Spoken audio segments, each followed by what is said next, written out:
இது முன்னேற்பாடாக நம்ம ஃபர்ஸ்ட் ஒரு பைலட் பேஸ்ல பண்ணியிருக்கிறோம். இது எப்படி பொதுமக்களிடையே வரவேற்பு பெறுது அப்படின்றத பார்த்து தேவையின் அடிப்படையில் அது மற்ற பகுதிகள் துவங்கப்படும். இந்த நாய்கள் பொறுத்த வரைக்கும் நம்மளுடைய சென்னை மாநகராட்சிக்கு உட்பட்டு தொடர்ந்து ஒரு பொதுமக்களுக்கு இடையூறாக இருக்கக்கூடிய ஒரு சூழல் தான் ஏற்பட்டு வருகிறது. ஸோ இன்றையிலேருந்து நம்ம வரக்கூடிய நாள்லேருந்து வீடு வீடாக ரெஜிஸ்டர் பண்ணாதவங்களாம் ஃபைன் கலெக்ட் பண்ணப்படும். மாண்புமிகு தமிழ்நாடு முதலமைச்சர் அவர்களின் பிறந்தநாளை முன்னிட்டு சென்னை கிழக்கு மாவட்டத்தின் சார்பாக மாண்புமிகு இந்து சமய அறநிலையத்துறை அமைச்சர் அவர்களால் ஆண்டுதோறும் ஒவ்வொரு ஆண்டும் மாண்புமிகு முதலமைச்சர் பிறந்தநாள் விழாவை மனிதநேய விழாவாக கொண்டாடப்படும். அந்த வகையில் இந்த ஆண்டு மாண்புமிகு முதலமைச்சர் பிறந்தநாளை முன்னிட்டு சென்னை கிழக்கு மாவட்டத்துக்கு உட்பட்டு ஒவ்வொரு வட்ட வாரியாக ஒரு நாளைக்கு சுமார் 1000 நபர்களுக்கென்று காலை உணவு அமுதகரங்கள் என்ற தலைப்பில் வழங்கப்பட்டு வருகிறது. மதிப்புக்கும் மரியாதைக்கும் உரிய அந்நியார் அவர்களால் இத்திட்டம் பிப்ரவரி மாதம் 20ஆம் தேதி துவங்கப்பட்டு இன்றைக்கு 300வது நான்காக வெற்றிகரமாக நடைபெற்று வருகிறது.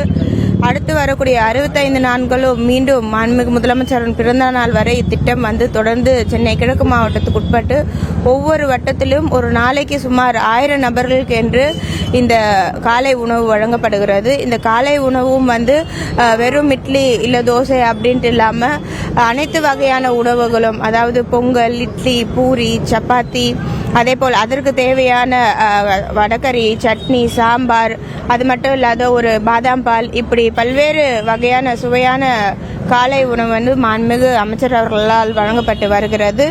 ஒவ்வொரு 25வது நாள்களுக்கும் ஒரு சிறப்பு விருந்தினர் அழைக்கப்பட்டு ஒவ்வொரு அமைச்சர் பெருமக்களும் இத்திட்டத்தில் பங்கேற்று இருக்கிறார்கள். இன்றைக்கு 300வது நான்காக மாண்புமிகு அமைச்சர் அண்ணன் TRB ராஜா அவர்கள் பங்கேற்று சிறப்புமிக்க நிகழ்ச்சியில் பங்கேற்று சிறப்பித்தார்கள்.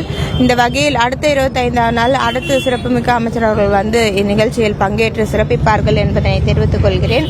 இது மட்டுமில்லாத வரக்கூடிய 18ஆம் தேதி பெருநகர சென்னை மாநகராட்சிக்கு சார்பாக சுமார் 25 கோடியில் நிதி ஒதுக்கீட்டு செய்து மாண்புமிகு தமிழ்நாடு முதலமைச்சர் அவர்களின் தொகுதிக்குட்பட்டு கொளத்தூர் பகுதியில் GKM காலனி என்று இருக்கக்கூடிய பகுதியில் சென்னை மாநகராட்சியிலே இதுவரை இப்பேற்பட்ட ஒரு திருமணம் இல்லாத மண்டபம் இல்லாத வகையில் இந்த திருமண மண்டபம் அமைக்கப்பட்டு இருக்கிறது.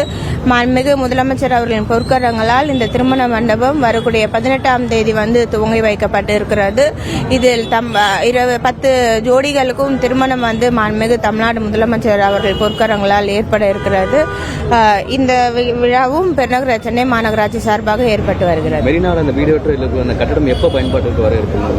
அது மாண்புமிகு துணை முதலமைச்சர் அவர்கள் கோரிக்கை வைத்திருந்தார்கள். அதன் அடிப்படையில் அவருடைய தொகுதிக்குட்பட்டு அங்கு நிறைய பேருக்கு தேவை அடிப்படையில் கட்டடம் கட்டப்பட்டிருக்கிறது. பெருநகர சென்னை மாநகராட்சி சார்பாக விரைவில் மாண்புமிகு முதலமைச்சர் அவர்களால் மாண்புமிகு துணை முதலமைச்சர் அவர்களால் அது துவங்கப்பட்டு பொதுமக்களின் பயன்பாட்டிற்கு வரப்படும். இல்ல, இது முன்னேற்பாடாக நம்ம ஃபர்ஸ்ட் ஒரு பைலட் பேஸ்ல பண்ணியிருக்கிறோம். இது எப்படி பொதுமக்களிடையே வரவேற்பு பெறுது அப்படின்றத பார்த்து தேவையின் அடிப்படையில் அது மற்ற பகுதிகள் துவங்கப்படும்.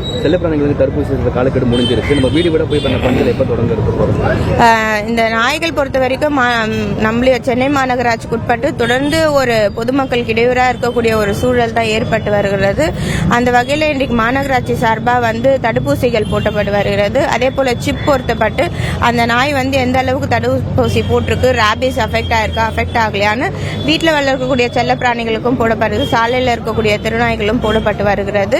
அந்த கால அவகாசம் நம்ம டைம் பீரியட் கொடுத்து இன்னும் கூடுதலாக 2 வாரம் எக்ஸ்டெண்ட் பண்ணி கூட நம்ம அதை பண்ணியிருந்தோம். ஸோ இன்றையிலேருந்து நம்ம வரக்கூடிய நாள்லேருந்து வீடு வீடாக ரெஜிஸ்டர் பண்ணாதவங்கலாம் ஃபைன் கலெக்ட் பண்ணப்படும்.